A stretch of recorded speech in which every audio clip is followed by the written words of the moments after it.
우리 성경 말씀 사도행전 10장 사도행전 10장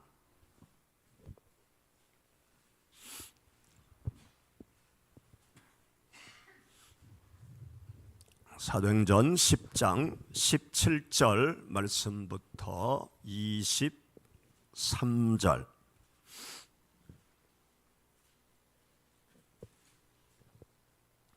사도행전 10장 17절 말씀부터 우리 다 같이 봉독하시겠습니다.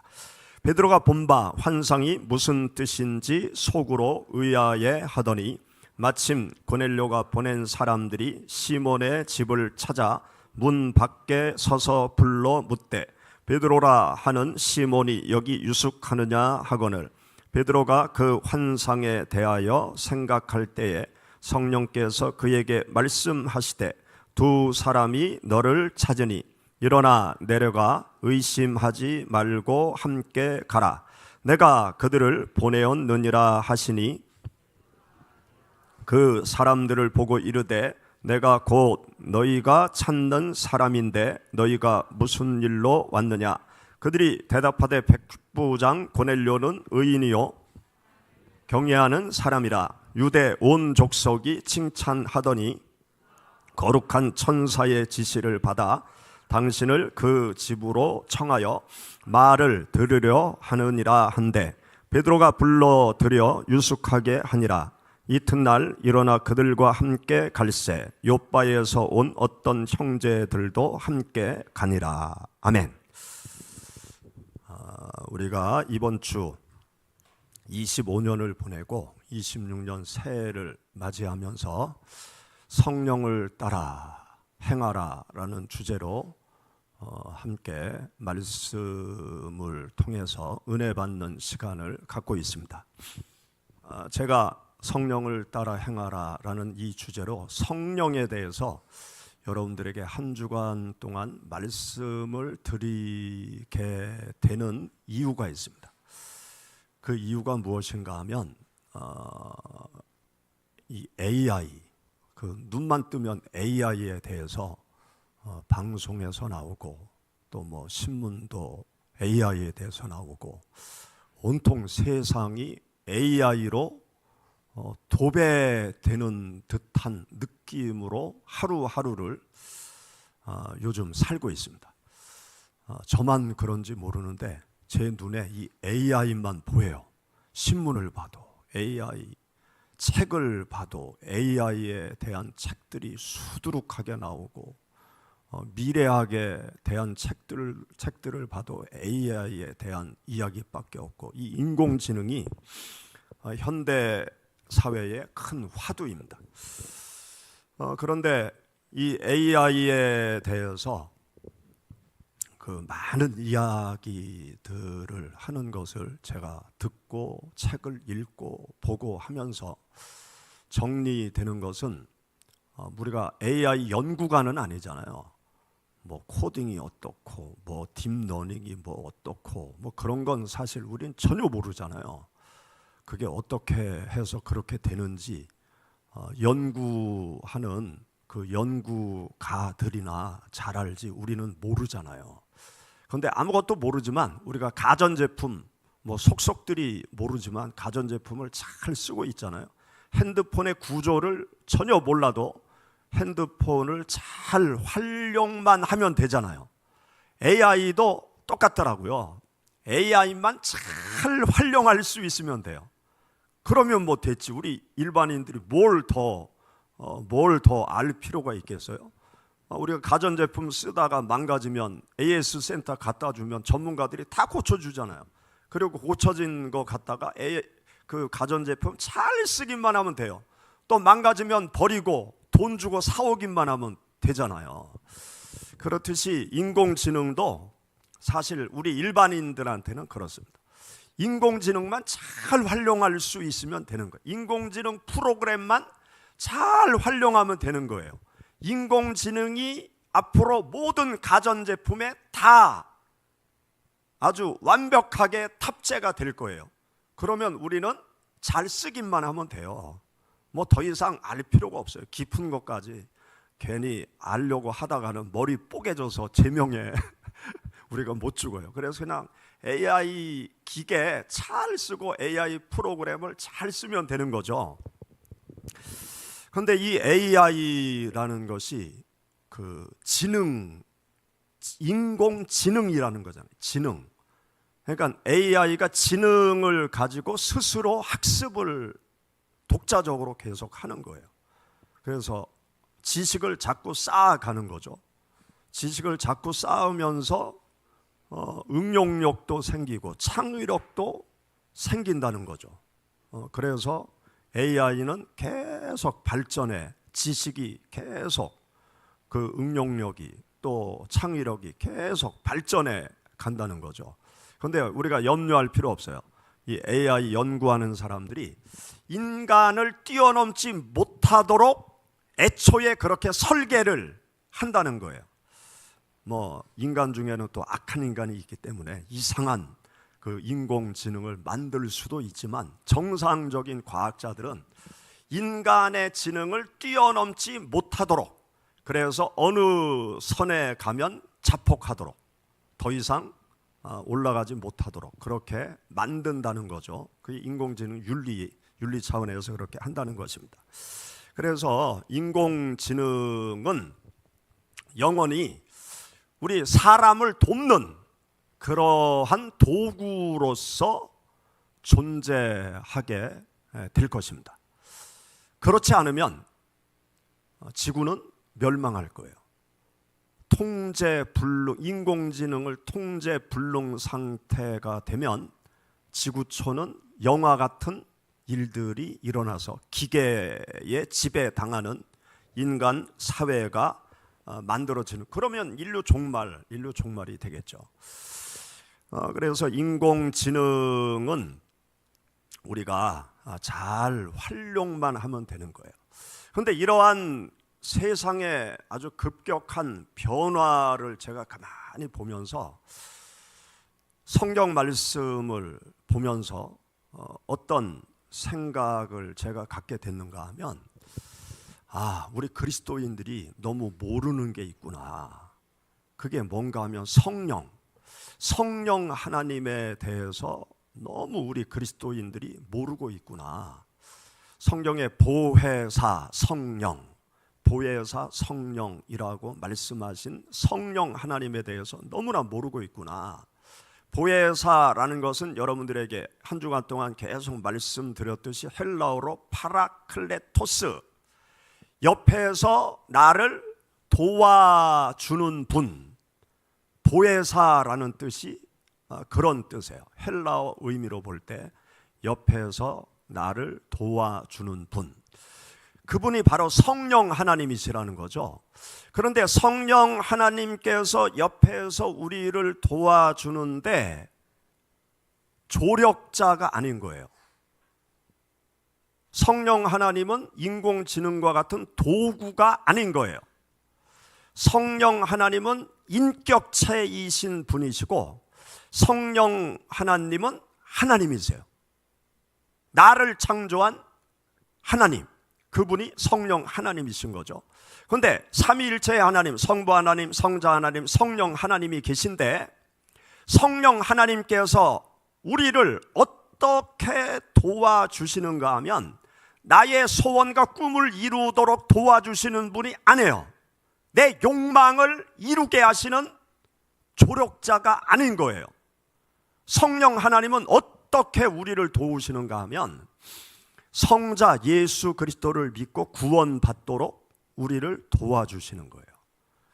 우리들의 육신이 세상적인 것에만 자꾸 빠져 들어가고 하나님에 대해서 망각을 하니까 성령 하나님께서 우리들을 도와주셔서 우리들의 영혼이 예수 그리스도를 믿고 우리들의 영혼이 하나님을 향하도록 우리를 돕고 이끌어가는 그러한 역할을 해 가시는 거예요.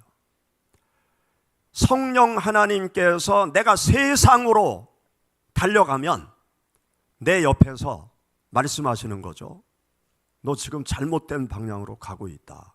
네가 갈 방향은 그 방향이 아니고 거룩하신 하나님을 향해서 네가 달려가야 된다. 그러면서 우리를 일깨워 주시는 거예요. 그리고 삶의 방향을 하나님께로 돌리도록 우리를 도와주시는 분, 그분이 바로 성령 하나님이십니다. 또 우리들의 삶 속에서 하나님을 믿는 자의 모습을 드러내면서 세상 사람들이 하나님을 모르니까 우리들의 삶을 통해서 세상 사람들이 하나님을 볼 수 있도록 우리를 도와주는 일을 하시는 거예요. 그래서 희생적인 사랑의 삶을 살아가도록 우리를 도와주시는 거예요. 나를 죽이고 예수 그리스도께서 보여주신 희생의 사랑의 길로 걸어갈 수 있도록 나를 희생시킬 수 있는 능력을 성령 하나님께서 주셔서 온전히 예수 그리스도를 세상 사람들에게 드러내도록 우리를 도와주시는 분, 그분이 바로 성령 하나님이신 거예요. 성령 하나님이 예수 그리스도를 믿고 우리들의 삶이 하나님께로 향하도록 늘 우리들을 도와주시고 이끌어 주세요. 그리고 늘 우리들의 마음이 하나님의 뜻을 향해서 나아가도록 성령 하나님께서 우리들을 때로는 채찍질하시고 때로는 깨달음을 주시고 때로는 일으켜도 주시고 때로는 격려도 해주시면서 하나님의 뜻을 행하면서 인생을 살아가는 것이 가장 가치 있는 삶이다.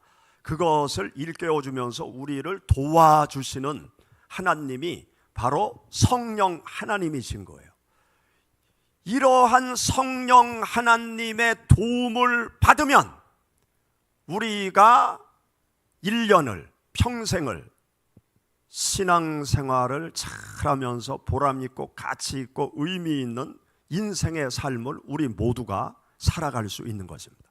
그래서 인공지능의 도움을 받아서 우리가 세상에서 여러 가지 일들을 잘해 가듯이 우리는 성령 하나님의 도움을 받으면서 우리가 믿음의 길을 걸어가야 되겠다라는 생각을 제가 인공지능의 여러 가지 지금 벌어지는 일들을 보면서 제가 그러한 것을 깊이 느끼게 되었어요.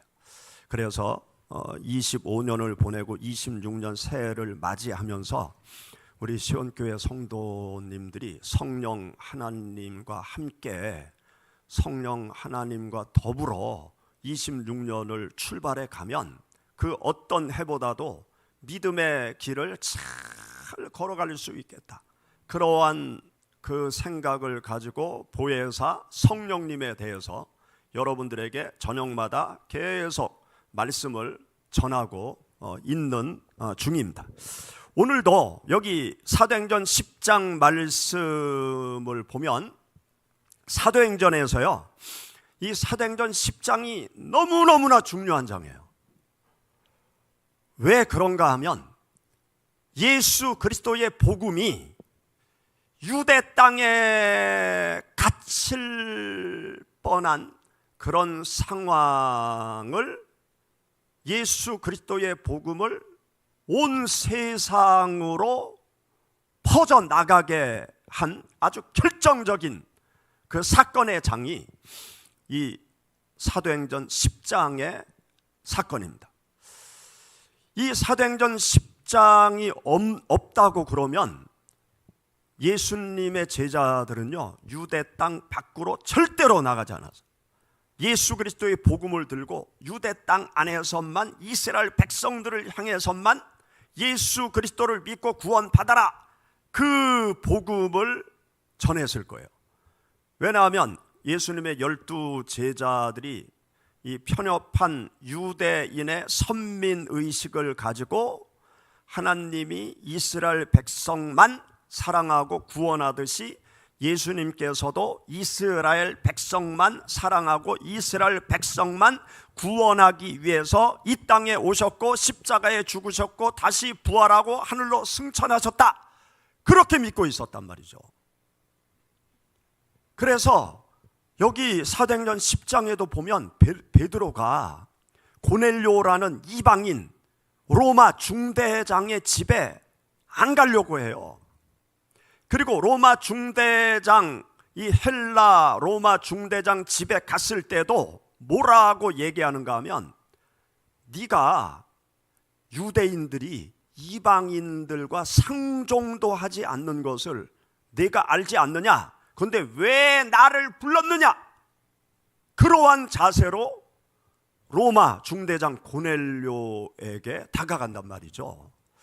그리고 베드로가 깜짝 놀라는 게 뭔가 하면, 예수 그리스도의 복음을 전하니까 이 고넬료가 예수님을 믿겠다고 그래요. 그때부터 이제 놀라는 거죠. 아, 이방인도 예수님을 믿네. 그리고 더 놀라게 된 것은, 자기들이 마가의 다락방에서 하나님 앞에 열심히 기도하는데 성령의 불이 임했거든요. 예수님께서 약속한 보혜사 성령님께서 임하면서 초자연적인 은사들이 나타나서, 외국어를 배우지 않았는데도 외국어로 기도하는 초자연적인 하나님의 기적의 은사가 나타났어요. 그런데요, 고넬료도 성령을 받은 거예요. 고넬료도 성령을 받고 방언을 하고 자기들이 경험한 똑같은 성령 체험을 하는 것을 보고 깜짝 놀래요. 예수님께서 이방인들에게도 성령을 부어 주시네. 그러면서 자기의 생각이 잘못됐다는 것을 사도행전 10장에서 깨닫게 됩니다. 그래서 이방인을 향해서 복음을 들고 가야 되겠다는 생각을 가진 장이 바로 이 사도행전 10장 말씀이에요. 여기 사도행전 10장에 보면 성령님께서 임하셔서 구체적으로 베드로가 어떤 일을 해야 될지를 가르쳐 주세요. 예수님께서 내가 아버지께로 가면 보혜사 성령님께서 너희들에게 와서 내가 너희들에게 말한 모든 것을 생각나게 하고 또 진리의 길로 인도하고 너희들의 장래 앞길을 알려주겠다. 그렇게 예수님께서 말씀하셨는데, 베드로가 어떻게 행해야 될지를 성령 하나님께서 베드로에게 알려주세요. 베드로가 사도행전 10장 말씀에 보면 요바에서 기도를 드리고 있어요. 유대인들은 하루에 3번 기도했어요. 오전 9시, 12시, 오후 3시. 이렇게 하루 3번 되면 자기가 있는 자리에서 하나님께 기도하는 일을 했거든요. 그런데 이 베드로가 하나님 앞에 기도하는데 환상을 봐요. 환상을. 기도하는데 어떤 환상이 보이는가 하면, 하늘에서 밧줄에 매달린 보자기가 하나 쫙 베드로 앞으로 내려와요. 그래서 이 보자기 안을 들어봤더니 구약 성경에서 먹지 말라고 하는 음식이 가득 차 있어요. 돼지 족발, 뱀장어, 예를 들면 그런 거, 비늘 없는 짐승, 굽이 갈라져 있지 않는 짐승, 그런 것은 먹지 말라고 그러셨거든요. 또 닭고기, 날개 있으면서 걸어다니는 짐승, 그런 새, 그런 거 먹지 말라는 거예요. 그런데 그 보자기에 구약에서 먹지 말라고 하는 음식이 가득 차 있어요.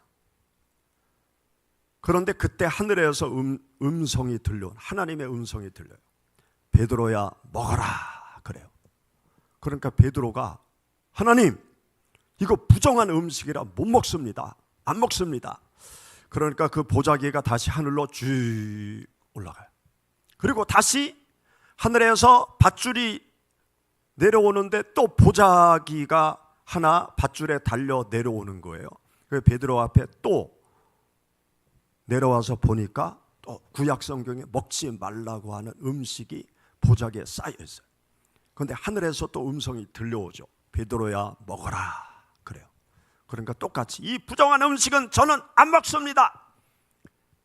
그렇게 3번 하늘에서 보자기가 올라갔다 내려갔다, 3번째 보자기가 내려왔는데 똑같은 음식이 달려있고 하나님이 먹어라, 그래요. 그러니까 또 똑같이 안 먹습니다. 부정한 음식 안 먹습니다. 그러니까 하나님께서 책망을 하세요. 내가 깨끗하다고 말하는데 네가 왜 더럽다고 그러냐, 먹어라, 그래요. 베드로 깜짝 놀라죠. 아니, 하나님이 깨끗하다고 하면 깨끗한 거지, 구약에 더럽다고 먹지 말라고 했다고 해서 그렇게 고집하고 있는 베드로가 이상한 거 아니에요? 그 율법을 선포하신 하나님께서 깨끗하니까 먹어! 그러면 먹어야 되는 거 아니에요? 근데 베드로가 끝까지 안 먹었단 말이죠. 그리고 환상이 싹 사라져요. 그러니까 베드로가 이상하잖아요. 기도하는데 이상한 환상이 자기 눈앞에 기도할 때 보인 거 아니에요. 그러니까 베드로가 이게 무슨 뜻이지? 이거 깨름직하네. 그거 먹으면 안 되는데 또 하나님이 깨끗하다고 해서 먹어라! 하나님이 무섭게 책망하시는데 내가 뭘 잘못했나? 이게 무슨 뜻이지? 그러는데 바깥에서 누가 문을 막 두드리는 거죠. 여보세요, 여보세요. 저 몽골 요번에 여름에 학생들이 갔을 때 여보세요 그러면 홍베노 홍베노, 저기 몽골 말로 홍베노 홍베노 문 두드리면서 여보세요, 계세요, 사람 있어요, 홍베노 홍베노. 우리 학생들이 몽골 가서 그렇게 외치다 왔거든요. 누가 베드로의 문을, 베드로 집의 문을 두드리는 거죠. 그런데 그때 여기 성경 말씀 보세요. 사도행전 10장 19절, 우리 17절부터 20절까지 다시 한번 읽어보시죠. 베드로가 본 바 환상이 무슨 뜻인지 속으로 의아해 하더니 마침 고넬료가 보낸 사람들이 시몬의 집을 찾아 문 밖에 서서 불러 묻되 베드로라 하는 시몬이 여기 유숙하느냐 하거늘 베드로가 그 환상에 대하여 생각할 때에, 여기 보면 성령께서 그에게 말씀하시되 두 사람이 너를 찾으니 일어나 내려가 의심하지 말고 함께 가라. 내가 그들을 보내었느니라 하시니. 여기 보면 성령께서, 보혜사 성령께서 베드로에게 말씀하시는 거예요. 의심하지 말고 함께 가라. 성령께서 베드로에게 말씀하시는, 의심하지 말고 함께 가라. 그 사람들이 이방인 고넬료가 보낸 하인들인 거예요. 의심하지 말고 함께 가라. 내가 그들을 너한테 보냈다. 그들이, 고넬료 집 사람들이 베드로가 여기 있는 걸 어떻게 알았겠어요? 고넬료가 기도하다가 하나님이 고넬료에게 요빠에 가면 베드로가 있는데 베드로를 불러와라. 내가 너에게 할 말을 베드로를 통해서 하겠다. 그렇게 고넬료에게 말씀하신 거예요. 그래서 고넬료가 하인들한테 명령을 한 거죠. 요빠에 가면 바닷가 골목길이 있는데 그 골목길로 들어가면 몇 번째 집에 베드로라는 사도가 머무르고 있다고 하니까 그 집을 찾아가라 그랬어요. 고넬료도 거기 요빠에 와본 적이 없어요. 베드로가 거기 있는 줄 고넬료도 몰라요. 그런데 하나님께서 고넬료에게 말씀하신 거거든요.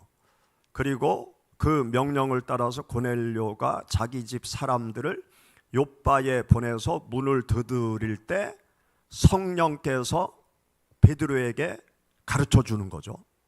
내가 보냈으니까 의심하지 말고 따라가라. 의심하지 말고 따라가라. 내가 그들을 보내었다.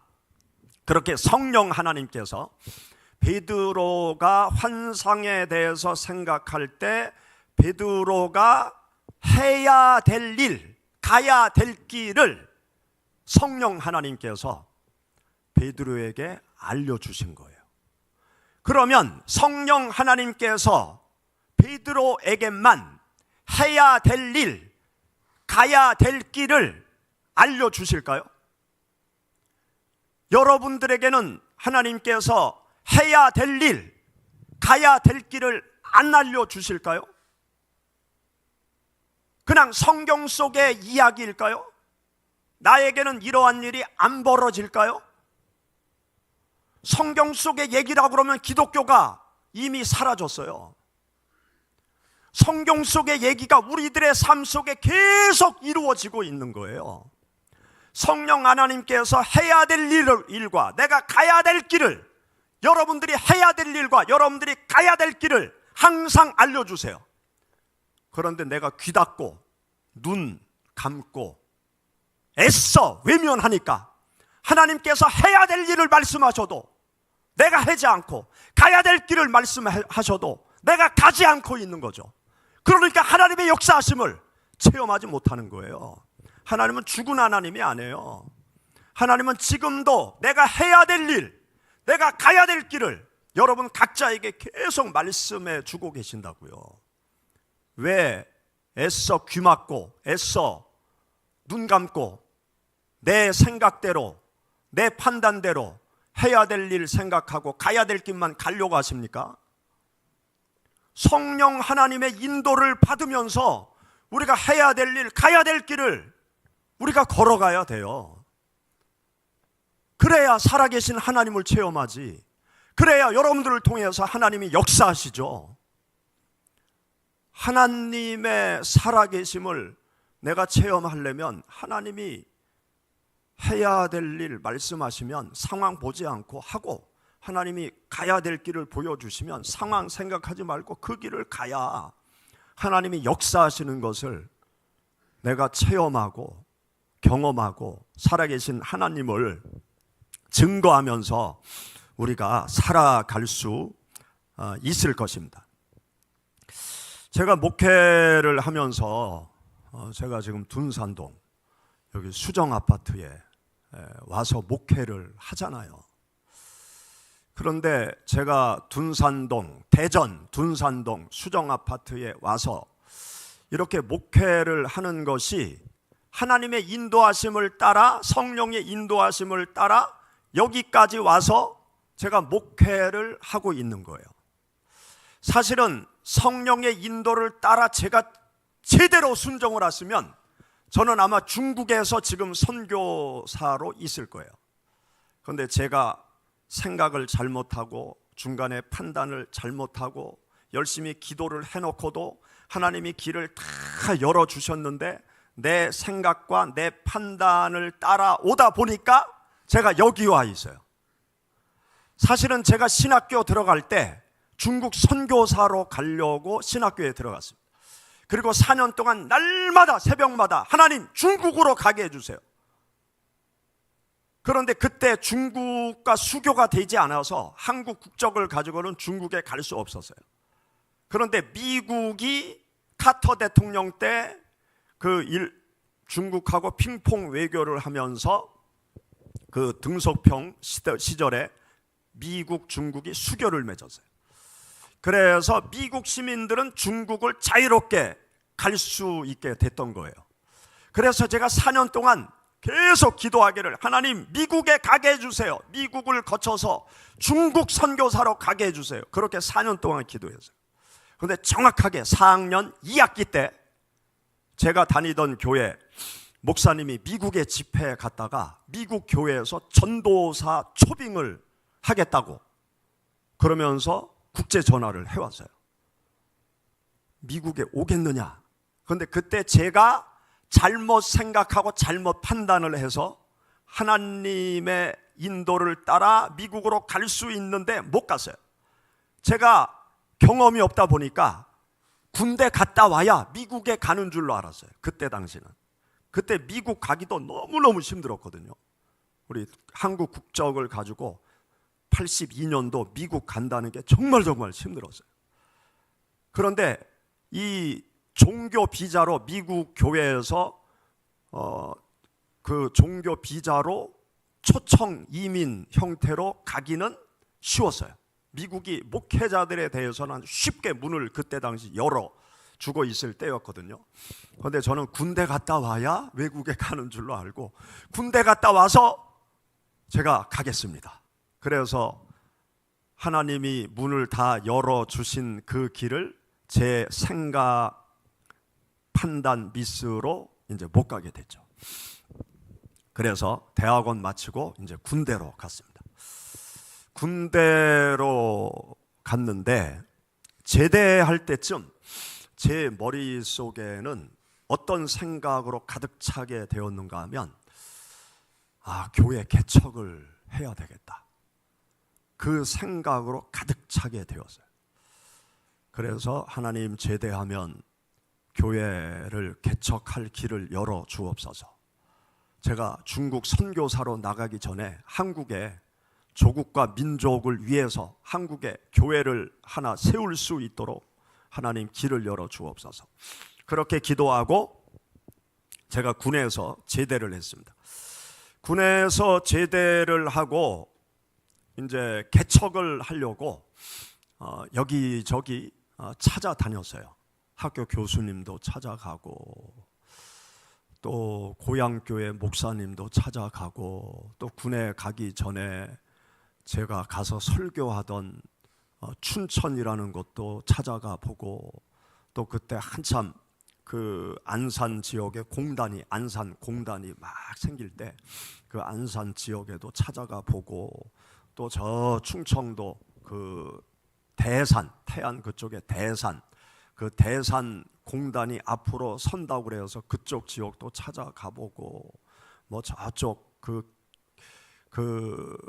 서울 의정부 그쪽 그 휴전선 그쪽 지역에도 찾아가 보고 여기저기 그 사방을 찾아다니면서 어디에 가서 개척을 할까 그렇게 찾아다니면서 결정을 하려고 그러니까 잘 안 되더라고요. 마음에 어떤 결심이 안 서더라고요. 그래서 하나님 앞에 기도하면서 성령의 인도하심을 받아야 되겠구나 그렇게 생각을 하고 제가 한 달 동안 기도하는 시간을 가졌습니다.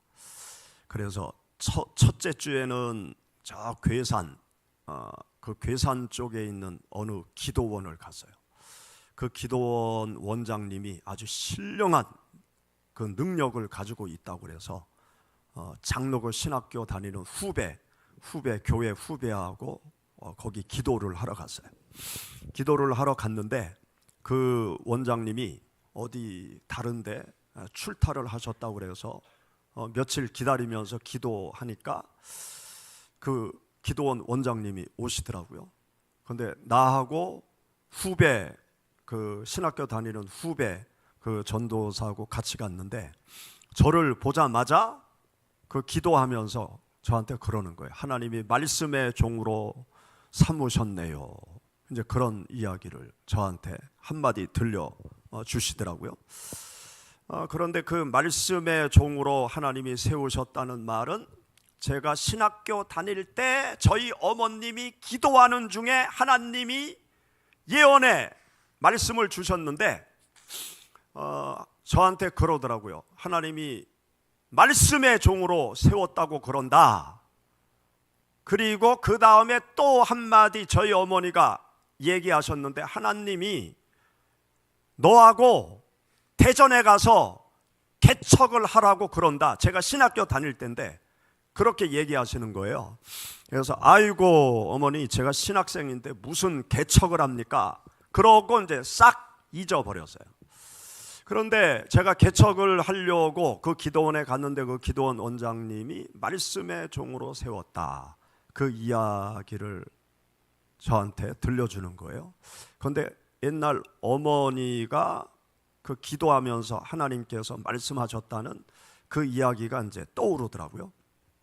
그리고 이제 두 번째 주에는 제가 어디로 갔는가 하면 원주에 치악산이 있습니다. 그 치악산 계곡에 텐트를 메고 그때가 3월이었어요. 텐트를 메고 산에 가서 텐트 치고 기도를 하자. 그래서 제가 그 현미하고 소금 그것만 가지고 치악산의 계곡에 텐트를 가지고 사람들이 다니지 않는 그 계곡을 찾아서 이제 혼자 들어갔어요. 그래서 거기에서 이제 일주일 기도를 그 생쌀을 먹고 소금을 먹고 그러면서 이제 기도를 하고 있었어요.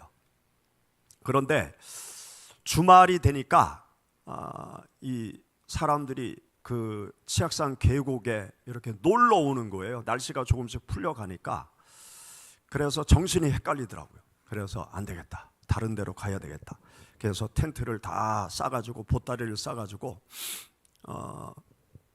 어디로 갔는가 하면 그 강원도 황지, 우리 박정환 장로님 사시는 그 태백 그쪽 근처에서 버스를 타고 한참 들어가면 황지 예수원이라는 그 기도원이 있습니다.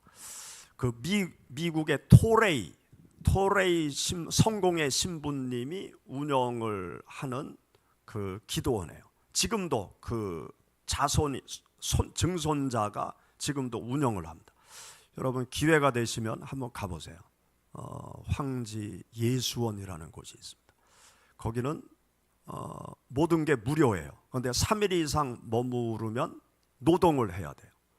같이 노동을 하고 기도하고. 거기는 두 가지만 하는 거예요.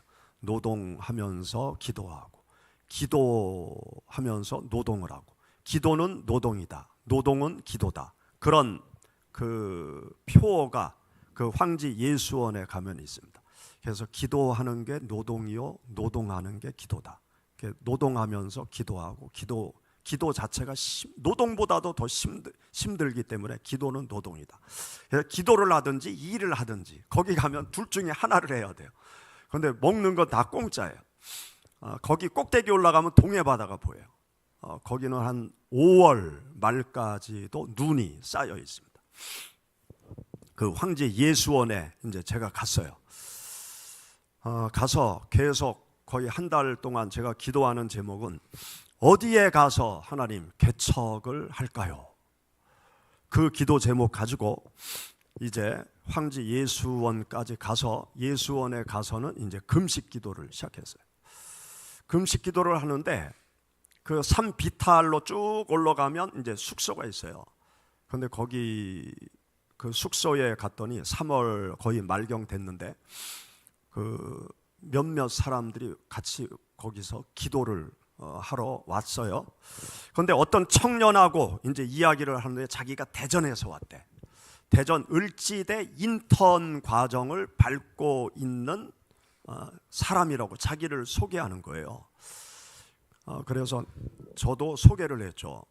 저도 전도사인데 저는 개척을 하려고 지금 준비하고 있다, 기도하면서. 그런데 어디에 가서 개척을 해야 될지 몰라서 하나님 앞에 기도하려고 여기까지 왔다. 그랬더니 그 친구가 뭐라고 얘기하는가 하면, 혹시 대전에 와서 개척을 하면 자기한테 연락을 하래. 내가 전도사님하고 같이 개척하는데 참여를 하겠다고. 그러면서 자기 이름하고 전화번호까지 적어주는 거예요. 그래서 그걸 받아가지고 고이 성경책 사이에 이제 놓고 이제 황지 예수원에서 계속 기도를 제가 했습니다. 기도를 하는데 며칠 지났는데 이제 한밤에 이제 그 숙소에서 잠을 자고 있었죠. 잠을 자고 있었는데 누가 그 숙소 문을 한밤중에 두드리는 거예요. 두드리면서 뭐라고 얘기하는가 하면, 지금 예배당에서 신부님이 계시를 받고 있으니까 같이 예배 드릴 사람은 내려오시라고. 그렇게 하고 가는 거예요. 그래서 내가 벌떡 일어나서 그 예배당으로 가려면 산을 이렇게 갈지자로 비탈길을 내려가야 되거든요. 근데 갈지자 비탈길을 내려가는데 밤하늘에 폭죽이 뻥뻥 터지는 거예요. 그러면서 음성이 들려오는데, 내 사랑하는 아들아, 내가 속히 오리라. 그러한 음성이 온 몸을 울리면서 들리는 거예요. 그래가지고 하늘을 한참 보다가 그 현상이 사라져서 이제 다시 부지런히 예배당 있는 곳으로 문을 열고 들어갔어요. 문을 열고 들어갔는데 아무도 없어. 아무도 없는데 갑자기 방금 전에 하늘에서 폭죽이 터지면서 음성이 들려올 때 제가 느꼈던 그 느낌이 있어요. 아주 그 공포스러운 두려움이 아니라 뭔가 그 온 몸을 감싸는 아주 존엄한 분 앞에서 느껴지는 그런 존경이 담긴 그 두려운 마음이 쫙 온몸에 밀려오는 거예요. 그래서 그 순간 제가 하나님이 임재하시는구나. 그래서 제가 무릎을 꿇었어요. 무릎을 꿇고 제가 기도하는 제목, 하나님, 제가 어디에 개척을 할까요? 그렇게 하나님께 여쭈니까 음성이 온 몸으로 다시 쫙 들려오는 거예요. 내가 이전에 내게 말하였느니라. 그 음성이 저한테 들려오는 거예요. 이전에 저희 어머니가 저한테 대전에 가서 개척을 하라고 그랬거든요. 그때 하나님이 말씀하셨다. 저희 어머니가 그랬어요. 그 음성을 듣는 순간 어머니의 말씀이 바로 생각이 나는 거예요. 그래서 제가 또 하나님 앞에 말씀드렸어요. 하나님, 구체적으로 보여주옵소서. 제가 기도를 했어요. 그랬더니 비행물체 같은 것이 하나 공중으로 탁 떠오르더니 그 비행물체가 하늘을 쫙 날아가면서 내가 이 하늘에서 이제 동네를 보면서 쭉 날아가는 거예요. 비행물체를 따라 제가 날아가면서 음성이 제 머릿속에 탁 박히는 거예요. 하늘, 턱, 모래 아래. 하늘, 턱, 모래 아래. 그 문장이 머릿속에 탁 박혔어요. 언덕, 턱, 모래 아래. 언덕, 턱, 모래 아래. 그 문구가 제 머릿속에 탁 들어왔어요. 그래서요, 하나님이 대전에 가서 개척을 하라고 하시는구나. 그래서 제가 대전으로 왔습니다. 대전으로 와서 지금 터키에서 선교하는 박종민 선교사님이 그 신학 대학원을 다니면서 혼자 그 목동에서 자취를 하고 있었거든요. 그래서 대전으로 와서 그 자전거를 하나 빌려가지고 제가 대전 시내를 뒤지기 시작했어요. 하나님이 보여주신 그 장소를 찾으려고 자전거를 타고 그냥 대전 시내 구석구석 막 뱅글뱅글 막 제가 자전거를 타고 돌아다녔어요. 자전거를 타고 막 돌아다니다가 제 마음속에 딱 들어오는 지역이 있었어요. 그 지역이 어딘가 하면 지금 여기 이 둔산동에 공군 부대가 있어서요. 유성으로 가는 그 지금 그 롯데백화점 그 길로 해서 쭉 유성으로 가는 그 길이 옛날에 있었거든요. 그리고 이쪽 지역에 공군 부대가 있었어요. 지금 진주로 이사를 가죠. 공군 부대가 쭉 있고 이 공군 부대 뒤에 동네가 하나 있었어요. 동네가 있었는데 제가 이 공군 부대 끝자락에서 길이 하나 쭉 있어서 지금 서구청 앞을 지나가지고 대덕 연구단지 들어가는 길이 그쪽으로 있었어요. 그리고 서구청 바로 옆에 느티나무 큰 게 하나 있었어요. 그런데 지금 죽어서 그거 살려놨었는데 지금 죽어가지고 소나무를 잔뜩 심어놨더라고. 그 자리로 해서 정자나무로 해서 이쪽 안으로 쭉 들어오면 마을이 있었어요. 그 마을에 영천감리교회가 있었어. 지금 소방서 뒤에 영천감리교회가 바로 이쪽 지역에 있었어요. 공군부대 뒷자리. 그런데 공군부대 뒷자리에 한 동네가 있었는데 그 동네가 여기 어둠에쯤 지금 보면 여기 어둠에쯤 되는 거예요. 자전거 타고 여기까지 벽돌 공장도 있어. 붉은 벽돌 공장. 여기 어둠에쯤 왔는데 여기에 개척하고 싶은 생각이 마음속에 막 밀려오는 거예요. 그래가지고 그 동네를 막 찾아봤더니 그 소외양간 같은 거 하나 빌려가지고 개조하면 예배당 만들어도 될 것 같더라고요. 그래서 제가 이제 침례교니까 이제 그때 당시 대전이 그 개척을 해도 법이 있었는데 인근에 침례교회가 있으면 안 되는 거예요. 그런데 요 지역에서 멀지 않은 이 대덕 연구단지 쪽으로 들어가는 초입에 침례교회가 딱 하나 있더라고요. 거리를 재보니까 그 침례교 법으로 안 되는 거예요. 그래서 제가 도마동으로 가서 이제 교회를 개척하게 되었습니다. 그리고 도마동에서 이제 개척을 쭉 하면서 한 5년 정도, 87년에 제가 개척을 하고 92년 정도 되니까 이 둔산동이 이제 전부 개발을 시작하는 거예요. 공군부대가 진주로 이사 가고, 여기가 이제 새로운 신도시 제3종합청사도 들어오고, 이쪽이 지금 세종시처럼 아주 난리가 났어요. 막 구획 정리하고 막 아파트들이 대전에서 큰 높은 아파트들이 15층 아파트 막 20층 아파트 이쪽으로 막 들어오고 막 그러는 거죠. 그런데 이제 제 마음속에 이 둔산동으로 가야 되겠다, 그런 생각이 들어서 82년도 83년도 될 때 제가 매일 저녁 그 도마동에서 차를 몰고 이 둔산동으로 왔어요. 둔산동에 와서 지금 남성공원 지금 잘 이렇게 다듬어져 있었는데 그때는 그냥 산이었어요.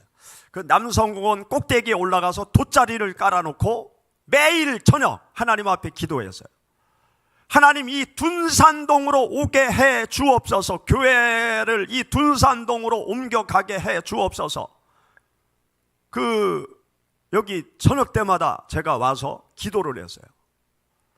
그리고 낮에는 또 자전거 타고 다니면서 또 그 승합차 몰고 다니면서 여기 지금 세이브전 그 앞에 일반 그 상가 주택 지역에 건축을 계속 했거든요.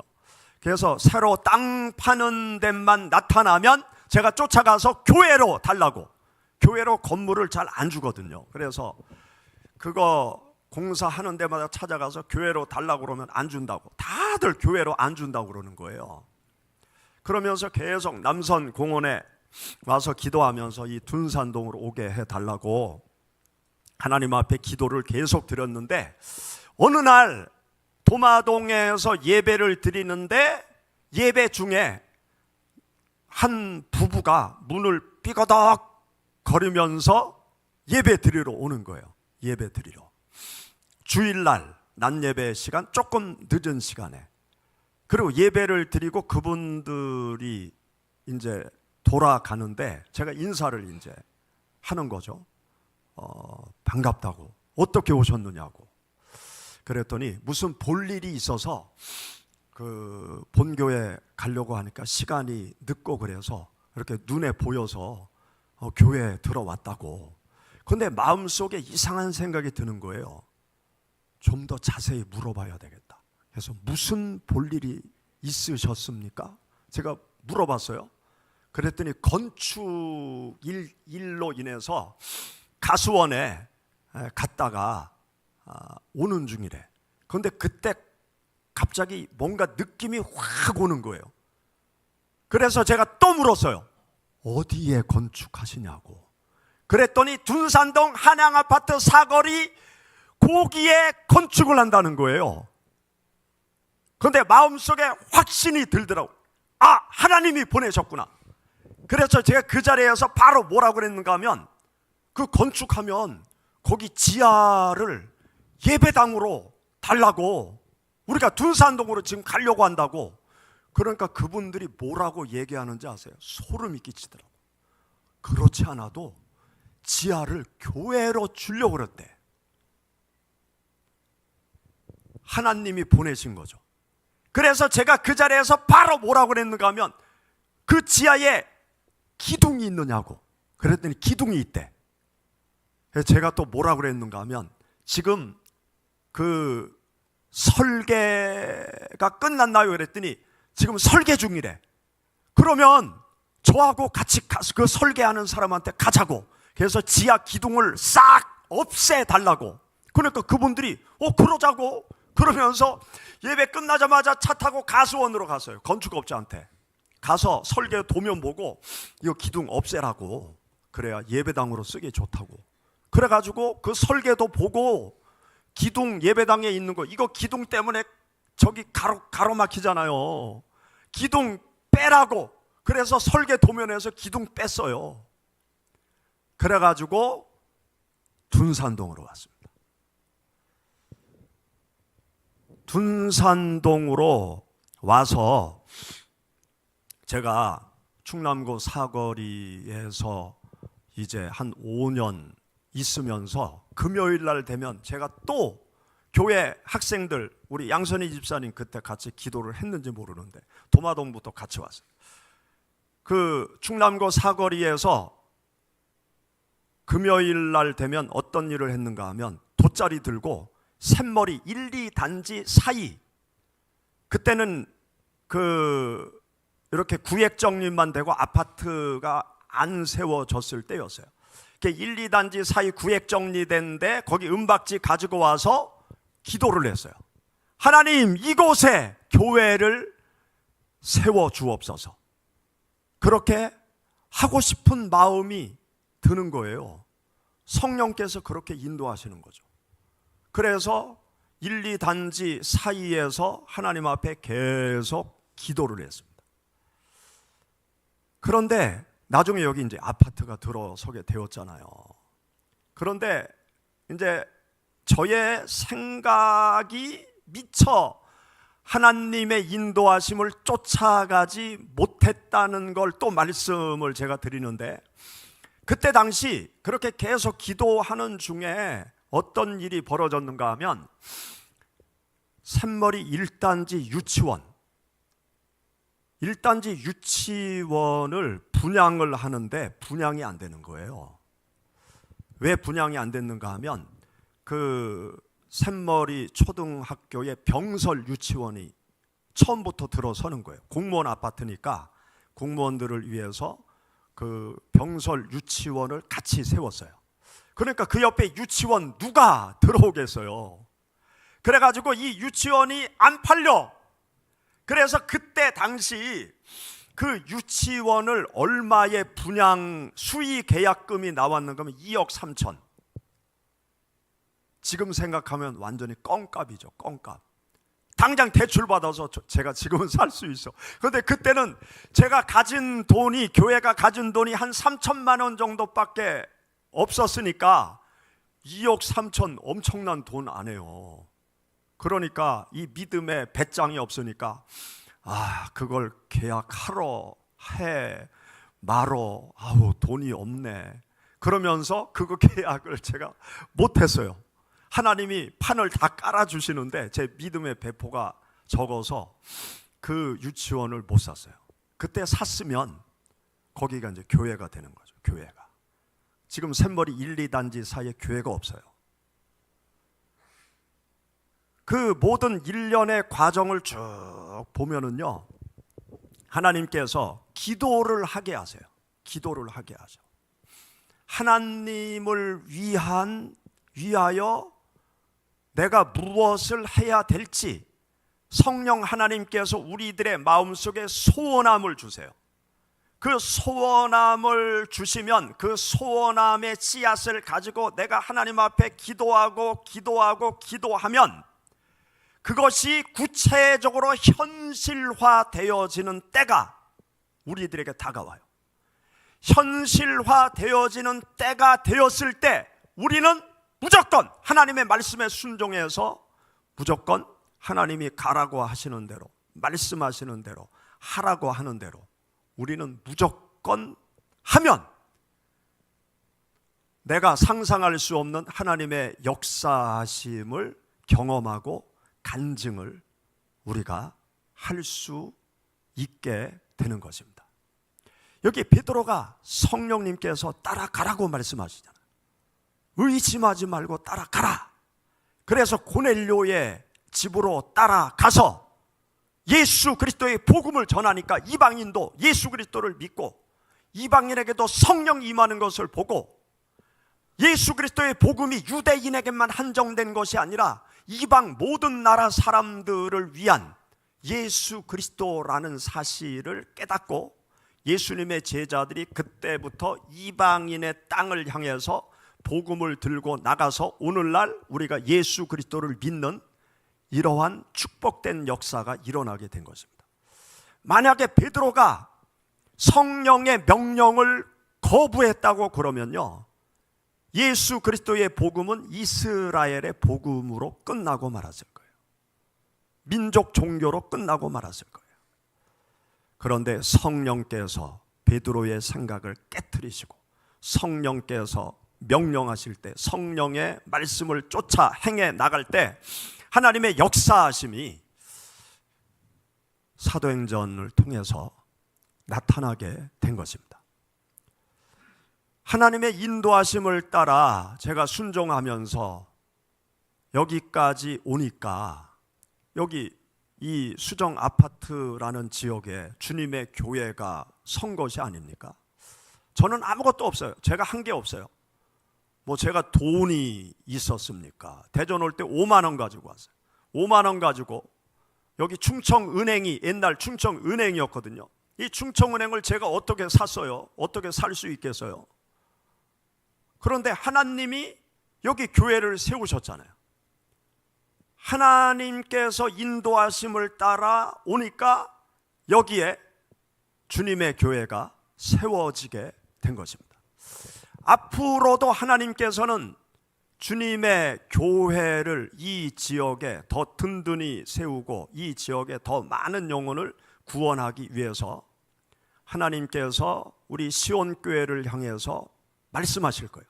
시온교회를 향해서 해야 될 일을 말씀하시고 시온교회를 향해서 가야 될 길을 말씀하실 거예요. 지금 여기 둔산동 뭐 재건축, 선도, 지구 지정, 그래서 지금 난리잖아요. 둔산동 전체가 막 방송도 나오고. 근데 저는 어떤 생각을 하는가 하면 하나님이 바람을 일으키시는구나. 그러면 목사인 저는 바람을 타고 함께 날아가야 되겠구나, 그런 생각을 해요. 이 지역을 재건축하면 사람이 더 많아져요. 전도할 사람이 더 많아져요. 여기 재건축을 나중에 하게 된다고 그러면 3,000세대 이상, 여기 둥지, 꿈나무, 은초롱, 샘머리 이쪽도 뭐 거의 10,000세대 이상의 아파트 지역으로 만든다는 거죠. 그래서 요 구역에 한 15,000세대 이상 아파트 단지로 이제 재건축을 이제 한다는 거예요. 그러면 많은 사람들이 이 밀집 지역 안으로 또 몰려오게 될 거 아니에요. 그러면 많은 사람들에게 또 복음을 전할 하나님의 교회가 필요하잖아요. 하나님께서 우리들에게 앞으로 해야 될 일, 우리들이 가야 될 길을 계속해서 말씀하실 거예요. 그러면 그 하나님의 인도하심을 따라가야 돼요. 제가 기도하면서 사실은 여러 번 움직이려고 그랬어요. 그런데 성도님들이 힘들다는 이유로 반대를 하더라고요.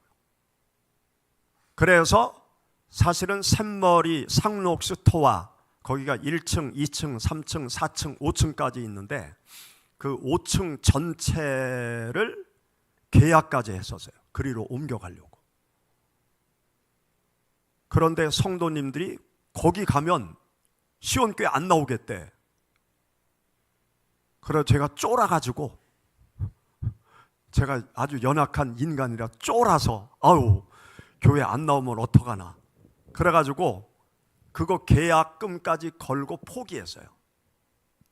그랬더니 그 다음 주에 그 5층이 300평이었거든요 300평을 다 분할해서 학원으로 싹 분양 끝냈다고 그러더라고요.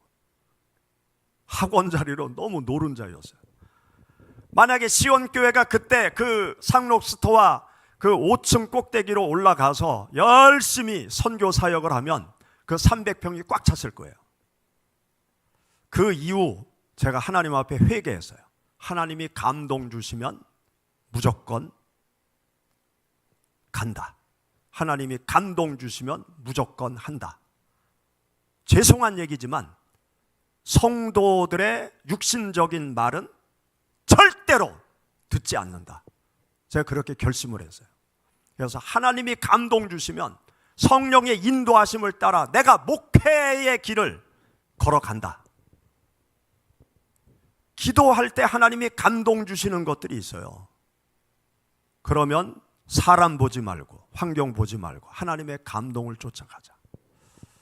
사실 10시 반 예배 드리는 것도 기도하는데 우리 교회에 10시 반 1, 2부 합해서 하나님 앞에 열심히 당분간은 예배를 드려야 되겠다는 강한 감동이 왔습니다. 그래야 우리 시온교회가 일치된 단결된 한 마음을 가지고 더 큰 하나님의 뜻을 위하여 우리가 달려갈 수 있다. 그런 감동이 왔어요.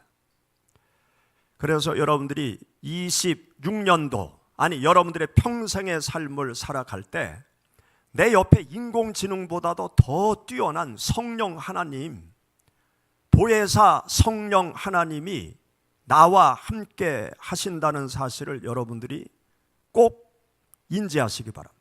그리고 성령 하나님께 기도하세요. 도움을 구하세요. 내가 하나님을 열심히 섬겨 나가기를 원하는데 내가 하나님의 뜻대로 살아가려고 하는데 성령 하나님 도와주세요. 성령 하나님의 도움을 구하세요.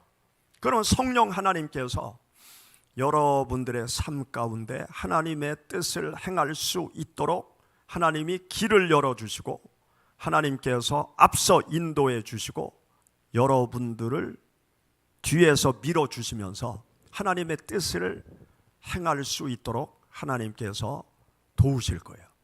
그래서 여러분들이 26년 한 해를 살아가실 때 26년 표 우리 다 같이 읽어봅시다. 성령을 따라 행하라. 다 같이 다시 한번 읽어봅시다. 성령을 따라 행하라. 성령을 따라서 성령과 함께 성령의 인도하심 속에서 승리하시는 26년 한 해가 되시기를 축원합니다.